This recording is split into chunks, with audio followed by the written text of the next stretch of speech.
Hello, I'm Sarah Millican. One of my other favourite episodes, gigcasts from Standard Issue, was episode 170, gig 34. It was done at the Edinburgh Fringe, and it was a lineup that blew my mind. Luisa Omielan, excellent, great comic, fab. Janeane Garofalo, oh my god, American comic I've seen in Australia and America and in the UK, love her.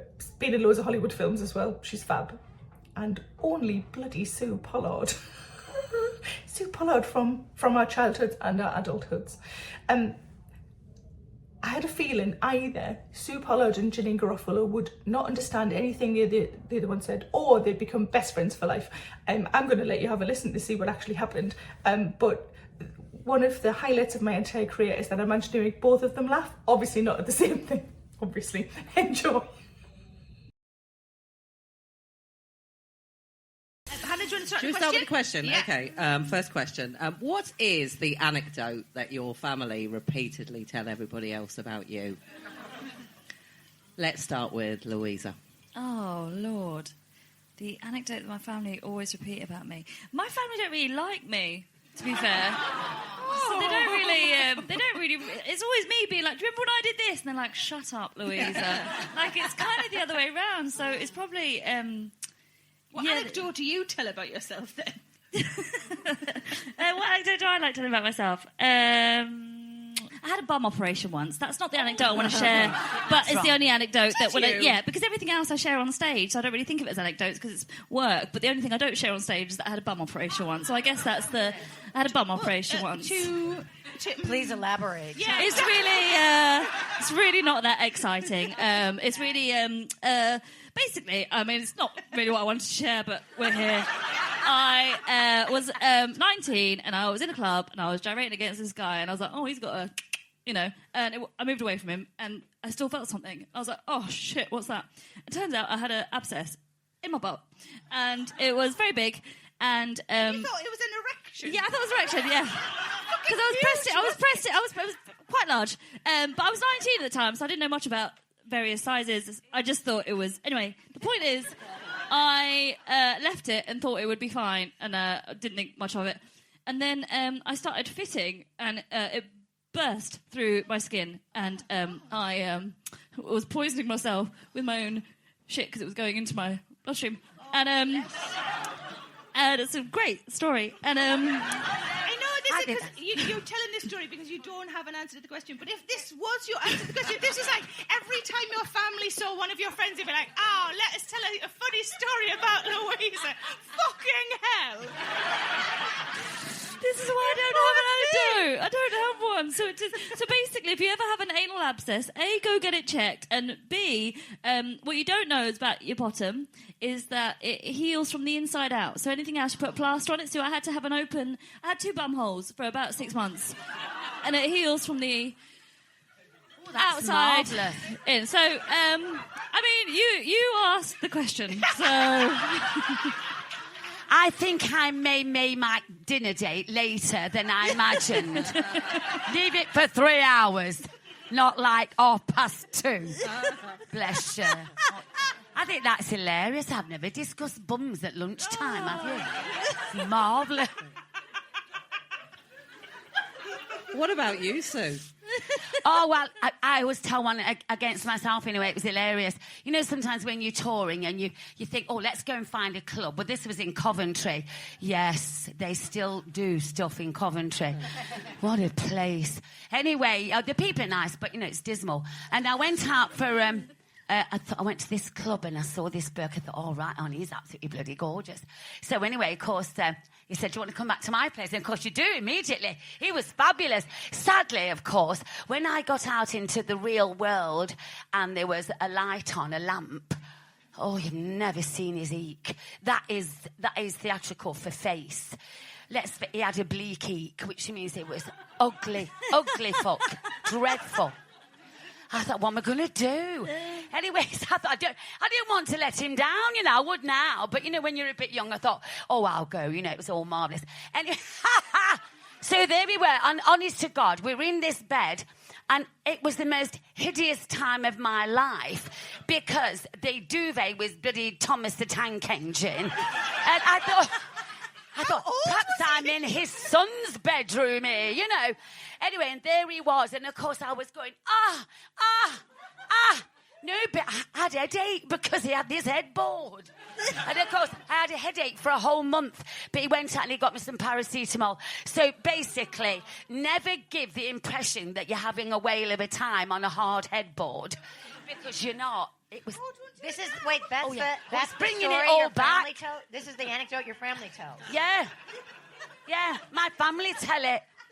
My mother's ever so, she's forward thinking, she's 96. Yeah. She tells it to anybody that comes. The carpet man had it the other month. It's hilarious. Moving swiftly on. Janeane, is there a story that your family tell about you? Not really. And actually, I'm not. The only thing I can think of is, and it's my older sister tells it intermittently. When I was younger, I wanted to change my name to Pistol. I don't know why. I don't know why that was. But It's a cool name. And it's not an interesting anecdote, and I guess that's why. It's not that often repeated, but that's the only thing I can think of. Mine was, my mum tells this story to, like, any potential boyfriends. I mean, I shouldn't really have them anymore because I'm married, but... that when I was 6 and we went on holiday, I walked around the beach on my own, which is probably not a good thing anyway, and it was a topless beach, and I walked around and I counted all of the boobs. And I came back and announced 97. Wasn't very good at counting. Hannah, have you got one of these?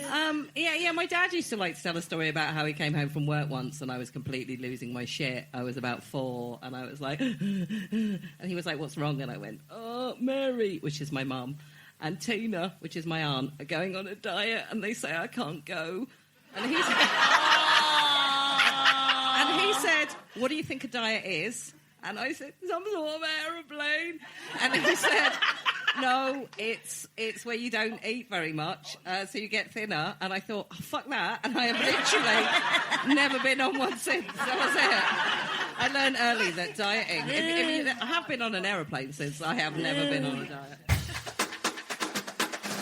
I'm going to ask the girls, what's the best thing about your work and life? Sue, can I start with you? Yes. The best thing about my work is because it's something that I absolutely love 24/7. So I'm really, really lucky in that respect. Also, you can wear what you like. There's no corporate suits. Yes. It's all fabulous. You know, you don't have to sort of pole up somewhere in the sort of obligatory blue with the high heels, mostly because the CEO was asked for this, even if you've got enormous bunions. And, but, you know, people do. I prefer, well, I haven't. But no, I just would not do anything ever in my life if I ever could, because I've had the most marvellous life because of it. Fantastic. And what's the worst thing about your work and life? When you're waiting for the phone to ring and then you think, "Oh, hang on a minute, it's been at least 9 days. Don't like this." But basically, you just have to say, don't you? You can't always do everything. But if I could, I'd like to do every single thing. But also, it's like today, it's great to meet the ladies because while I'm here, I would love to see my fellow artists. But you can't see everything, can you, and everyone? So sometimes that's a real bummer. But basically, I don't think there's anything bad. Aww. Really cool. I'm so happy doing it. That's so nice. Louisa? Best and worst? One of the best things I like about the job is, obviously, to reiterate what Sue said, it's a brilliant job. It doesn't feel like a job. It's really fun to do, and I feel like I've created what would you like to do? Prance about on stage, wear what you like, and people clap for you. I mean, it's a beautiful job. But one of the nice things about it is the hours. I really like having the days free and being able to, like, do what you want in the day and not feel like you have to go to a 9-to-5 job and then you work in the evening. I quite like that you can, you know, have a cup of tea at 11 o'clock. You can go to the cinema at midday if you want. I quite like the hours. And one of the worst things, I think, is probably how bipolar it is. So it can be amazing and you can have amazing shows and be brilliant. And then the next day you can, you know, miss the train, shit yourself, get a fine. Not, you know. Did you get the fine for shitting yourself? It was just, it was very inappropriate on a train. So, yeah, they... Just on the platform because you missed the train. It's the two bum holes. It's a problem now. So I think just I'm amazing. No, you're really not. Oh, no. Okay, so I think that's what's probably quite hard about it. Janeane? Well, I guess like any job, it has its ups and downs. The stand-up comedy part of it I like better because I can control it. The acting part I don't always like because I'm at the mercy of hoping somebody wants to cast me in something. And I got much more work when I was younger. And there's not a lot of work for a 54-year-old female. And the thing is, though, nobody makes you do it. It's hard to complain about it because it's an elective and in many ways a narcissistic pursuit, but with self-loathing, in my case. The appropriate amount of self-loathing. But it's and I have no marketable skills is the problem. You know what I mean? I'm locked in. I can't do anything. I can't do anything. Basically, I'm quite stupid. I'm intellectually curious, and that's a plus. But I can't follow simple directions, and I get easily overwhelmed. And so I'm not stuck because I love doing stand up, but I am in a way stuck because I can't do anything else. How's that? Is that good? Yeah, it's good. That's fair. Okay. Hannah?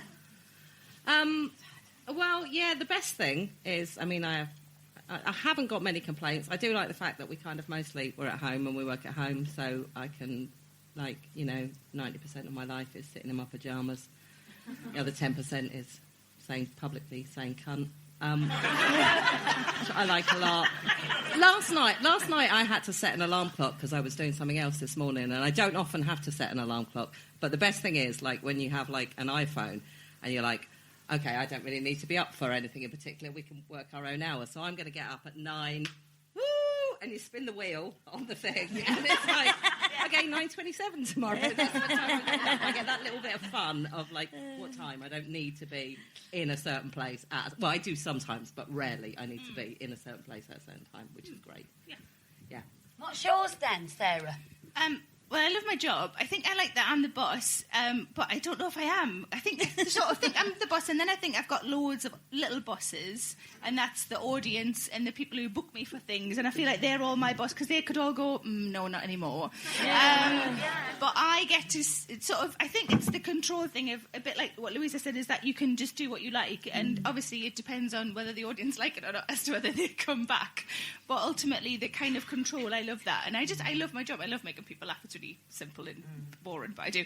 And I think what I don't like about it is, I suppose, that I'm a workaholic, and I'm not very when I had a day job and I worked Monday to Friday 9 to 5, I clocked off and I went home and I had a weekend or whatever, and I didn't think about it for 2 days. And when you love your job, it's quite hard, because you doesn't really feel like work a lot of the time, so it's hard to clock off. So it means I work all of the time, and then I sit and cry, and then I think, I should have a day off, and then I feel better.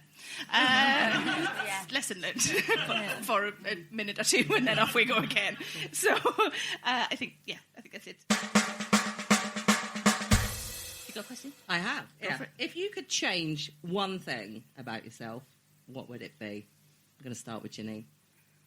Everything. Honestly, it's so much more than one thing. Basically everything. But I would think my neuroplasticity. I wish I was... as I get older, also my neuroplasticity is suffering. And I also do think... I don't know if I told you this. Oh, sorry. That's right. There's a microphone. It's just for the recording. It's for because this is being recorded. Yeah. Did you guys know that? Yeah. Get ready. I wear Sally Hansen leg makeup on my face, which you're not supposed to do. What's leg makeup? It's leg makeup. You can get it at Boots or CVS or wherever. You spray it on your legs to make it look like you don't have veins and stuff. Now, I would never show my legs in public, but I spray it on my face for makeup because it's so fast. You just spray it and smear it. And but it says on the can twice to not do it. Twice. And what? Twice to not do it.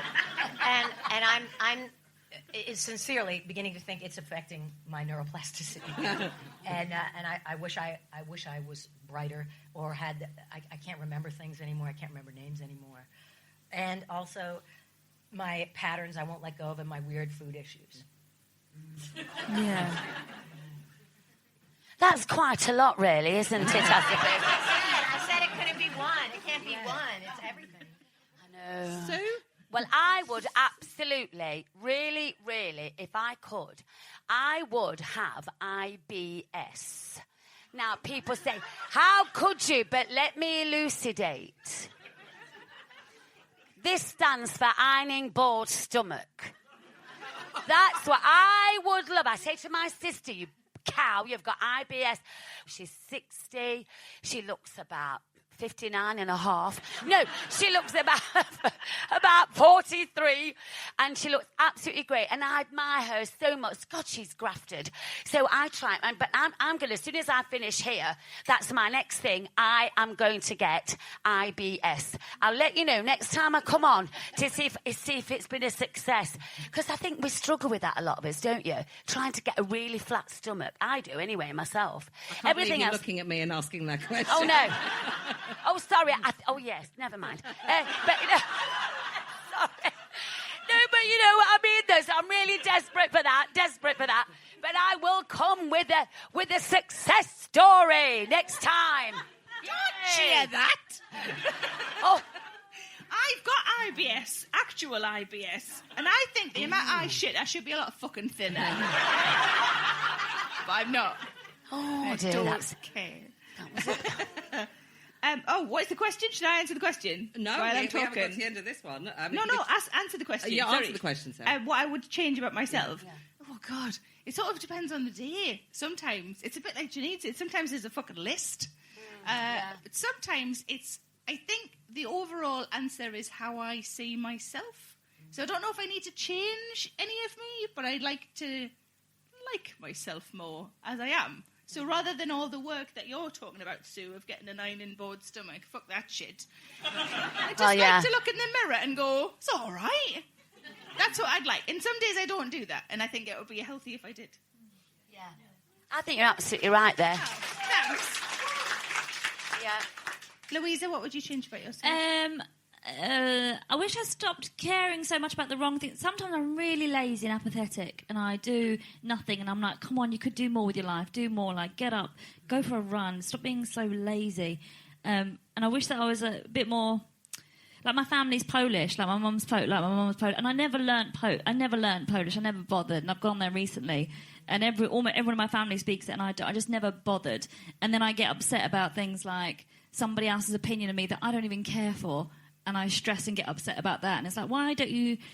It's like similar to what you said, like, why don't you love yourself and what you are rather than care for things that you're not? Like, I am Polish, and so why don't you care about learning that language rather than some idiot that you've never met before who doesn't think you're fat, who doesn't think you're funny, or he thinks you're fat, or he thinks you're whatever. Like, why do I care for that and not for who I am? Like, I think I'd just like to be more truer to who and what I am, and I wish I did that more. Yeah. But that might come later on, you know, the more you know yourself. Yeah. You know, sometimes when you actually grow up with what you are, and then, you know, you learn more about life in situations that you find yourself in. And because of that very confidence building, if you like, you probably would learn to love yourself when you're 80 more than you would if you're about 35. It's a bit late then, though, isn't it, really? You should do it when you're a bit younger. Because, I mean, you could probably be on the way to heaven or hell at 80 and never liked yourself. Sorry about this. Sounds a bit despondent, It doesn't started it? off and I thought, let's listen to Sue. She's lived. and now I wish I fucking hadn't. Because now I'm going to die unhappy before I'm fucking 80. Hannah, what would you change about yourself if you... Well, yeah, there's loads of, like, little things, and because I answer this question a lot, I get to say a different thing every time. Like, this might be the day it actually happens. So today, I would like to be a little bit taller. Because I am really... You're not tall either, are you? I am fed up of having to ask people to pass me things in supermarkets because they're pornos. Actually, can I say... usually breakfast cereal. But... People love it when I ask them to... They feel useful, honestly, because I'm constantly asking people to reach things in supermarkets. I'm 5'1", and they seem delighted by it. I don't know why, but yes, of course I can get that. But it does kind of feel a little bit like, oh God, I need to wait for a man to come and fix this thing for me. No. Women, this transcends gender. It's just anybody taller than me. Yeah. Do you guys in turn get things from the bottom shelf for people who are really tall? I actually absolutely yes. That some people will ask me or I will automatically grab somebody's pen. I've even tied people's shoes. I have tied Strangers. people's shoelaces. I can't stand seeing people walk around with untied shoes because it's an accident waiting to happen. They're just going to fall down the stairs, and I will stop and tie people's shoes. They seem oddly uncomfortable with it, but people who get things seem delighted by it. So you shouldn't wish to be tall. I thought you were taller. No, I am 5'1". No way. Yeah, I am also little. I thought you were taller than me. But, thank you. Oh, you're welcome. You're welcome. I mean, it's a value-neutral statement. I thought you were taller than me. I don't know. I always felt quite competitive because I was ridiculously little. I mean, I am a bit taller now, but when I was younger, it was, when there was that line they used to make you do for what you were being a school fight, I would just go to the end and just stand there because I knew it would be Actually, me. there's always a little boy, though, in that age, when before little boys grow, there was always a little boy who was last. I was always second to last. But I don't care. I think it's harder to be much taller when you're younger. It seems to me that they struggled more, the girls that were taller. It was harder to get served in bars, though. When it was you were a harder to child. get served in bars. Should have been. I didn't have a growth spurt till I was about 15, and everybody else I knew could go to a pub at 15 and get served, and they were like, why are you 12? Go away. Don't be. You're not going in here. But, of course, now. So you couldn't drink when you were 15? No. Well, actually, I could because my parents were kind of liberal. But I've got a question. Tell me about your childhood bedroom, Louisa. What was your childhood bedroom like? It was a box room, so I got the box room in the house, and I was obsessed with Cher, from the age of about 5. I love Cher, and I would have her on cassette tape, and I had a Cher poster, Cher album covers, a Cher T-shirt, and I would, when I was really upset, Cher's got a song called Baby Save Up All Your Tears, You Might Need Them Someday, and whenever I'd cry when I was younger, I'd put that song on and be like, Cher saying, stop crying. I thought you were saying, save up all your tears, in a jar. Well, actually, what she's actually saying is she's saying to a guy, hi, I've left you and now you want me back. Well, fuck you, mate. Save up your tears. I found somebody. So I'm glad I didn't understand the whole concept of the song at the time. But yeah, it was just Cher. I think she's amazing. She's just amazing. I love Cher. Janine, what was your bedroom like when you were a kid? What stage of childhood are you talking about? Whatever stage you like. Well, the bedroom changes. It does. Okay. From childhood to teen. Pick your favourite one. All right, then. I'm gonna pick tween. Okay. Tween years, because it's the most embarrassing. I actually used to be very religious, believe it or not. I'm an atheist now, but and it was mostly out of fear of developing and going into the world. I joined CYO, and I even wrote, and this is so embarrassing, on my wall, Jesus is my best friend. And it's so ridiculous right now to think of that kid. But you were Catholic? I was raised Catholic, but I mean, it was all purely out of fear that was motivated by, and this is, I'm not going to get terribly graphic, but a pool party wherein a male pool party classmate, I'm going to try and give this the delicacy of a Bronte novel. Finger bang. How's that? Is that delicate? The boys were doing that to the girls in their bathing suit, and I got on my bike and wrote, I was like, if this is what growing up is, I don't want any part of it. And I turned completely, and my bedroom became an ode to Jesus because I was scared of sexuality. Yeah. Why in the world am I discussing this? You even said, don't say anything you don't want printed. But who cares? Print it. I don't care. They would be like, I don't know who that is, and who cares? That's stupid. But thank you. Sue, what was your childhood bedroom like, love? Marvellous. It had...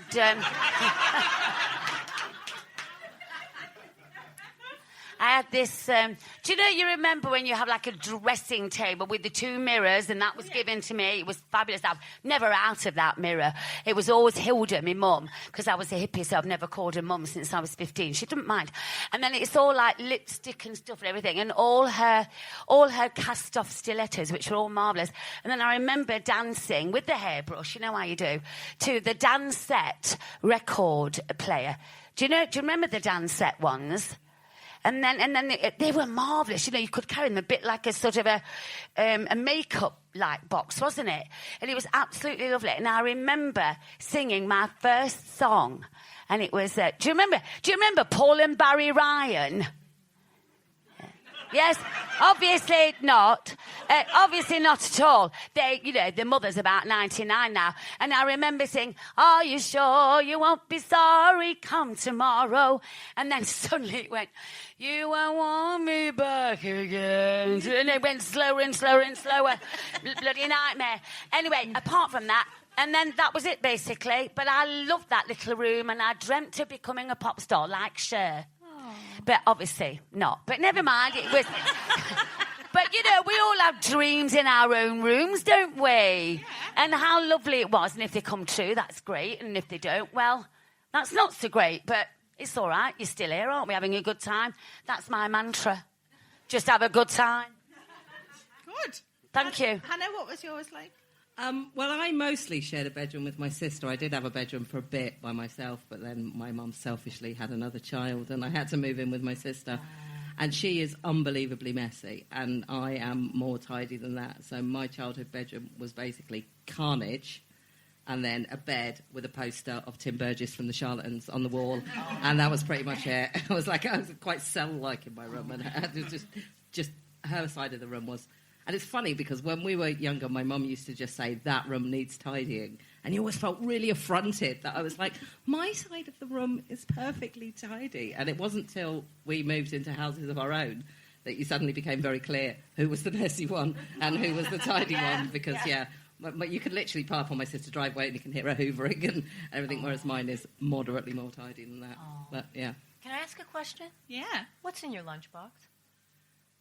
Oh, this here... Yeah, it's Judy Garland on one side and the Wizard of Oz thing. And all I've got... Oh, damn, I'm out of condoms. But... Oh, it's a purse. It's a purse. Yeah, it's just a purse. Yeah. And I just like it. Because, sometimes I can't have anything heavy on the shoulders. Can you, ladies? What is the point of that? Now, you like that? You look like, I hate that. So I just try and have the bare minimum, and that's what it is. Mm-hmm. And sometimes I have soggy sandwiches that I've forgotten that are in there. But that's what's in it, basically. Thank you. I think I'm balmy sometimes. Do you think you're this? Do you think you are? I think you're awesome.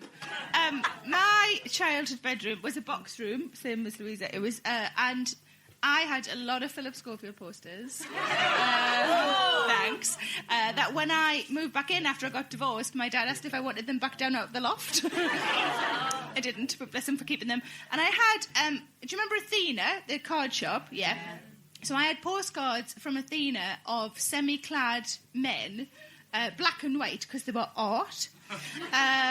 And they were just basically men in their pants. And sometimes my mum would go shopping and come back in and say, "Oh, I've got you a couple of pictures for your wall." So my mum basically bought me soft porn. I blue tacked onto my wall. And the best thing was they had to fit around the crucifix, which was also technically a semi-clad man.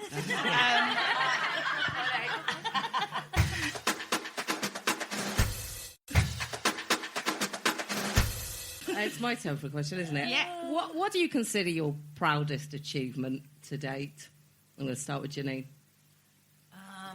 When I worked at a radio station during the Bush era that tried to get uncensored news out to people, I stopped doing stand-up and stopped acting for about 2 years. And I worked with Rachel Maddow and Al Franken and Mark Maron and a number of people, and I feel like that's the only important thing I've ever done. I'm not being self-deprecating. I'm saying that's that really is the only important thing I think I've ever done, other than fostering animals and stuff like that. You were also in The Sopranos briefly, which I have to mention. But that's not really important. Because I was No, it is to me, Janeane. No, it was a thrill.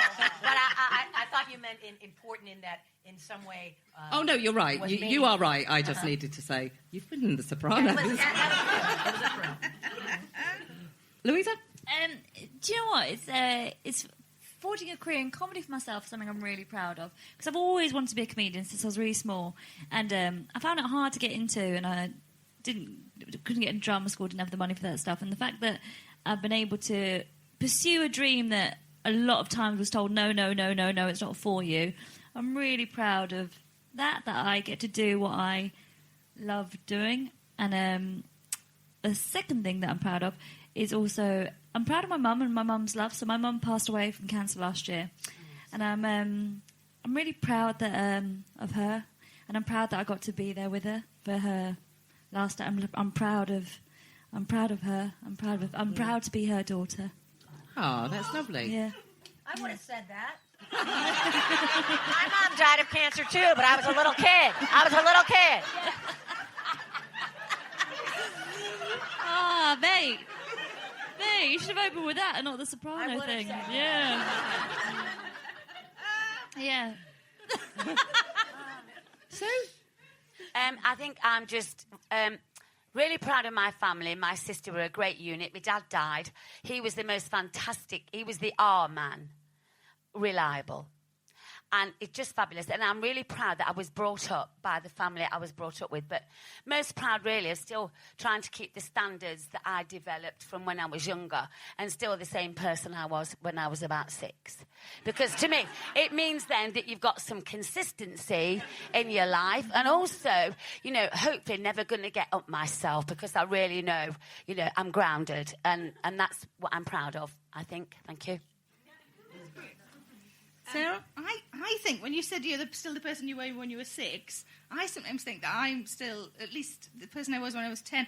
I went on holiday to America once with a couple of friends, and we were going to go shopping, and one of the friends said, which shops would you like to go to? And without even thinking, I just went, bookshops and pet shops. I'm still the person that I was when I was 10. I think, oh God, I'm proud, similar to Louisa in that I'm proud that I've got a career and that I've got a career that I love and that I, sort of work hard at it. But also Standard Issue, I think, considering it's, it's not me that does the work, you three do the work and you do it so exceptionally well, but I'm really proud to be part of something that I think is a bit of a fucking game changer, quite frankly. Yeah.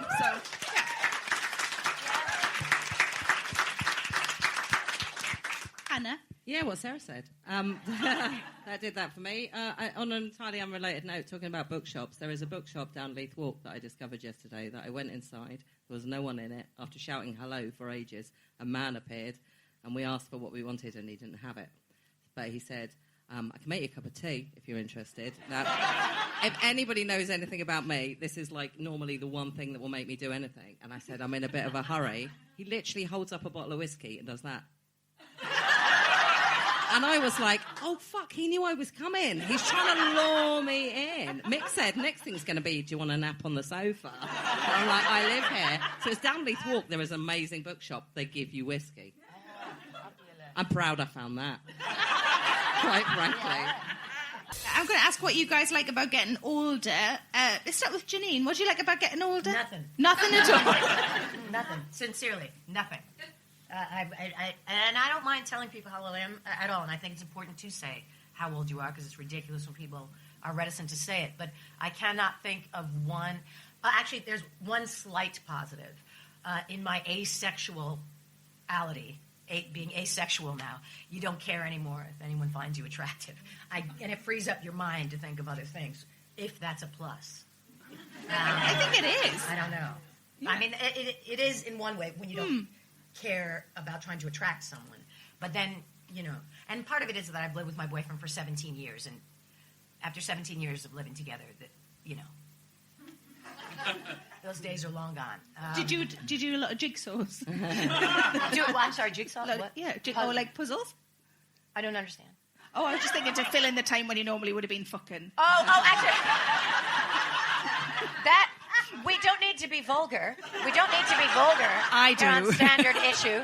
if you're talking about sexual congress, I never was that much into it, to be quite honest. And I used to drink a lot to be normal, the way other people were sexual. I would always get It's drunk. like you're British. I know. Well, actually, I did the 23andMe genomic. I am 54% Irish. Are you? Yes. Well, on my mother's side, my mother's grandparents are from. My mother's parents are from Northern Ireland, and my father's parents are from Southern Italy. And but how can you be 54%? Oddly, it was 54% Irish. So but they don't drink as much as Americans do. That's a myth, right? I heard it was a myth. Honestly, I had heard that was a myth, and it was an unkind myth that the Irish drink that much. Is that untrue?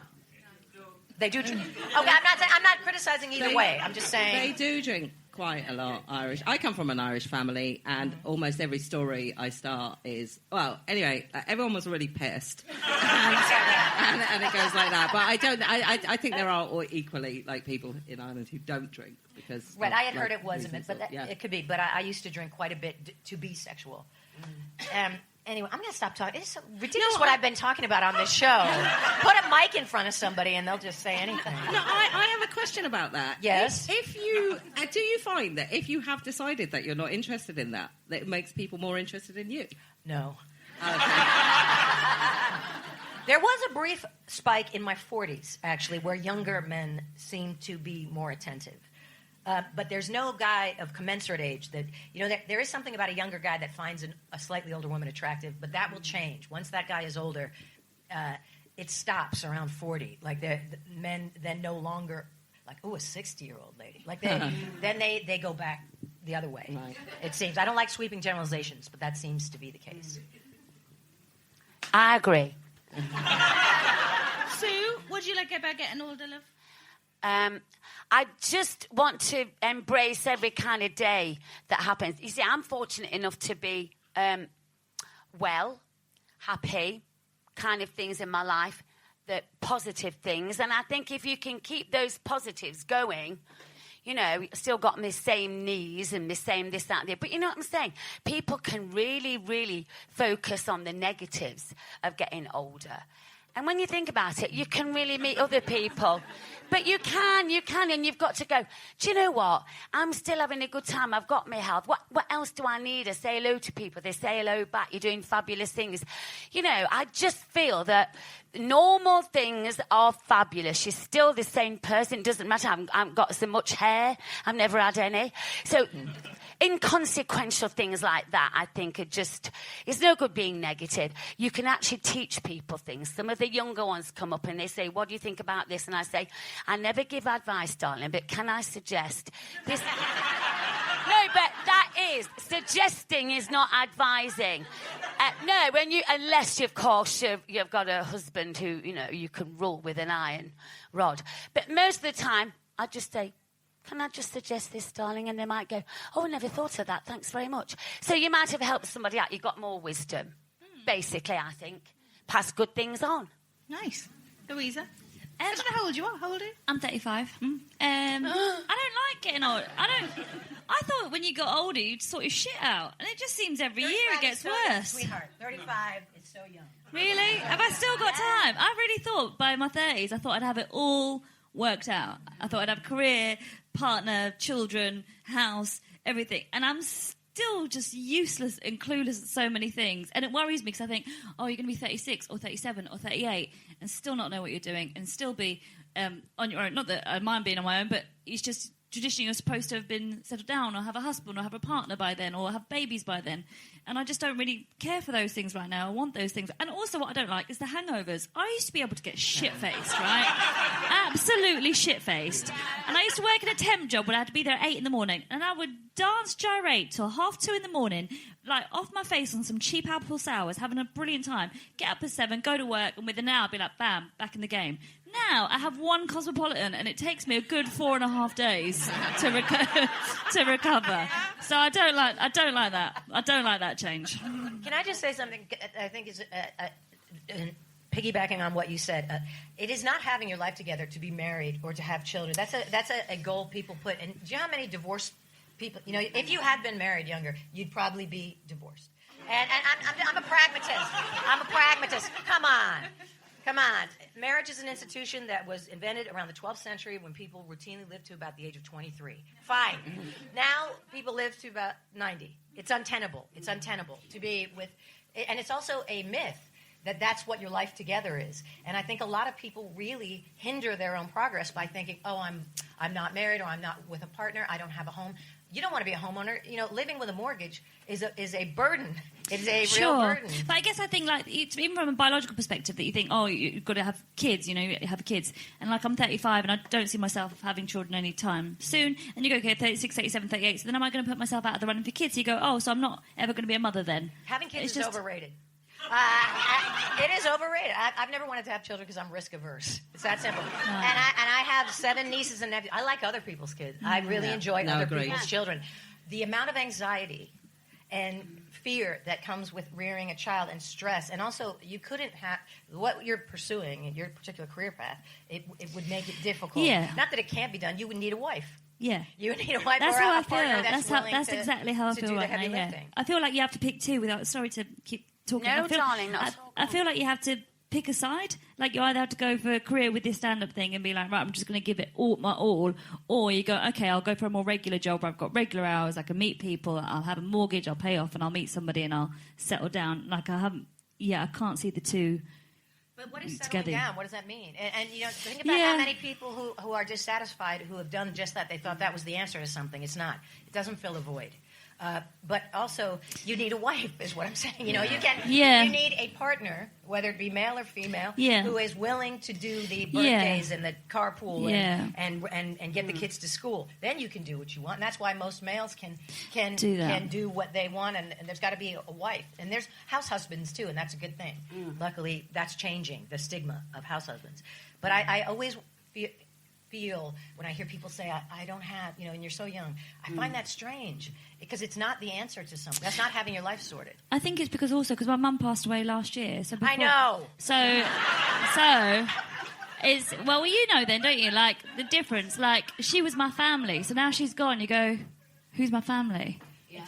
But see, your friends are your family. You choose your family. You know, just because you're related to somebody. You know, I do not get along at all with 99% of my family. You know, their politics, and you make family. You know, that's the beauty of modern culture, that things have changed, stigmas have changed. You do what is right for you, and if you keep hanging on to what you think you were supposed to have done, you'll always feel like you failed. Yeah. Oh my God, the microphone. I'm so you're sorry. right there. You guys, the listeners out there, just missed some gold, just some wisdom. From the elder statesman. Black Very gold. Sorry about it. And I'm trying to do my very best to get rid of total ageism. I can't bear it. What are you supposed to be like when you're 32? What are you supposed to be like when you're 80? Ageism has to stop. And sadly, it's catching. Over the years, it's because of the way you're brought up, the way society is as well. And people, but luckily, that's going out the window a bit more now. It's like you're talking about traditionalism sometimes, and perhaps I should be like this at 35. No, you should be... all you should be is happy. Every decade that comes that you're in, that's it. Just embrace it and never ask for anything else, to be honest. I think live for the now, be mindful. Thank you. I agree. I'm 44. I don't have children. My 40s have been way better than I think any decade since everybody just did shit for me all the time. So what's that? 0 to 10. This has been the best one yet. I could do with a butler, not a husband or a wife, but a butler, just somebody to reach the high things. And when I come in and I'm like, oh fuck, no one's bought milk, and I'm like, but only I live here, and I've only got myself to blame. It would be great if there was a butler. But the thing is, Sarah, because if you don't mind me asking, because you've got another very nice husband. Do you know what I'm saying? Yeah, but... Well, I know, but the other way... One after the other, they weren't at the same time, but yes. But you see, I think it's great because you obviously, that was the path that you wanted, and you've thoroughly made a great decision, and you're enjoying that, so you would advocate that. Yeah, but I didn't seek it out. I wasn't sort of, you know... I mean, I was divorced. I definitely wasn't looking for another one. But then met somebody and fell in love, and it wasn't something I was looking for. What I was looking for was something... I guess something to fill the gap of my marriage, because it meant a lot to me. And then I got divorced and I had this gap, and I thought, I don't know what I'm supposed to do with the gap. and I started doing stand-up, and I started to talk about my divorce on stage, and it sort of... It felt like he didn't love me, but all of these people did. Or at least like me for the 10 minutes I was on stage. And that filled the gap. And that was what I did. I threw myself into work. I think my proper job that I had in the civil service, I think they thought, great, she's going to throw herself into work. She's going to do shitloads of work. And I didn't. I threw myself into comedy instead. Civil service, fuck you. And that's where I met. So it was purely doing a thing that I love that allowed me to meet somebody and fall in love. It was never something I sort of looked for. Never wanted kids because I've got furry bins, as have you. I feel like a mother sometimes, and I know real mums don't really agree with that, but shut up, having a dog's just the fucking same. I also It really cannot believe that any woman would look at male comedians and think, I'm going to become a comedian so I can have one of them. Fair enough. I disagree with that. Really? I used to be fascinated, but But now you've George met them. Carlin. Actually, no, I dated. really? Yeah, it's case by case. You know, there's good and bad in any walk of life, or any job. But I used to be in love with Albert Brooks, George Carlin, Bill Murray. You know what I mean? Like I just was like, oh, that's what I need to be with a comic. And I thought, oh no, I can just try and do it. Yeah. But I still find a lot of funny men incredibly appealing. I think if people are funny, smart and funny, I find that unbelievably appealing. Yeah. Oh, well, I'm being unfair because there are a lot of great male comedians, but like when I used to do comedy, there was a few that I was like, oh, Jesus. Richard Pryor was marvellous, wasn't he? Richard Pryor? Yeah. Yeah. I used to think, and do you know, some of the Americans are just fantastic. Phil Silvers, did you like him? Oh, I love Phil Silvers. But they're I all love Phil dead. Silvers. All the ones I like, they've gone. Phil Silvers. Can I ask, did you ever meet Richard Pryor? No, I never have, but I have met George Carlin, Albert Brooks, and Bill Murray. And I feel like I could die and go to heaven if there was such a thing. Oh, yeah. Oh, I'm sure there is.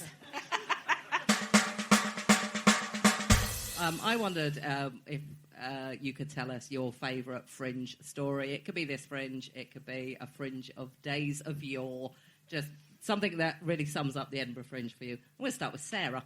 Oh, no. Does it have... Oh, can it be a good thing, or does it... It can be a good thing or a bad thing or something in the middle. Oh, God, because I don't drink, so I don't have loads of there was this time when I was pissed at the Fringe. I don't have those stories. Or can I tell you something I'm proud of? Is that really weird? Yeah. Oh, it's 10 years this year. No, I meant, you can tell it. Yes, not, I it's can. weird, yeah. Oh, it's 10 years this year since I won the Newcomer Award. Oh, yay! Well done. No, I feel silly. But I only realised the other day, because I never know what year it is or month it is, and I realised, and I'm quite proud that I've managed to fucking sustain it for 10 more years after that. So, yeah, it's not... the funniest thing that I ever heard at the Fringe is a friend of mine told me that Ronnie Corbett was up doing... Was he doing a show or was he just watching shows? Can't remember. And they'd seen him in the street, my friend had, and she said, did you know that Ronnie Corbett's wife looks like Ronnie Barker? And that is the funniest thing I've ever heard at the Fringe. And I've seen many shows and performed many shows. But she is taller and white-haired, and it's uncanny. There you go, that's fine. Louisa? I learned a really good lesson at the Fringe. It was the baptism of fire. So 5 years ago, I did a show called What Would Beyonce Do? It was my first stand-up show. And in the show, basically, the whole thing is I was madly in love with this guy. He dumped me because he wasn't ready for a relationship. And then he started dating somebody else straight away, and they got together. So the whole show is all about him and her and fuck both of you and la la la la. And I was doing the show at the Fringe, on the Free Fringe, and a girl walks in, and it's the girl that he's started dating. And she comes in, and I was literally 6 months ago. It was 6 months after we'd broke up, and I was like, oh, fuck, oh, shit. This is not the show to fuck up, Louisa. This is not the show to fuck up. And I did the show, and I nailed it, and I had a brilliant show. And she was like, oh, my God, it's amazing, babe. Oh, I'm going to call him, tell him all about it. I was like, cool, thanks. And it was a really hard show to do. And ever since that, I kind of feel like whoever's in the audience, I can handle it because I did it in front of her. And what I was proud of myself is that day I did really well. But then the next day, I think it had like a backlog effect because the next day I went on on stage. I said my first joke, the audience didn't laugh, and I was like, well, fuck yourselves then, see if I give a fuck. I don't need you, I don't need any of you, leave. I don't need my stupid thing once you're going to love me. Why can't you make me laugh, bitches? Make me laugh, fuck you. And I ran off stage crying, and afterwards, the audience members came out and they're like, oh, we were really sorry we weren't laughing. And I was like, it's okay, it's just yesterday the guy's girlfriend came in. It was a really hard show. And they were like, oh, we're sorry. I was like, thank you. So that's probably my favourite Fringe memory, yeah. You've been an absolute delight of an audience, you really have. Thank you so much for Yay, coming. thank Please join me in thanking our excellent guests, Pollard, Thank you. Janeane Garofalo,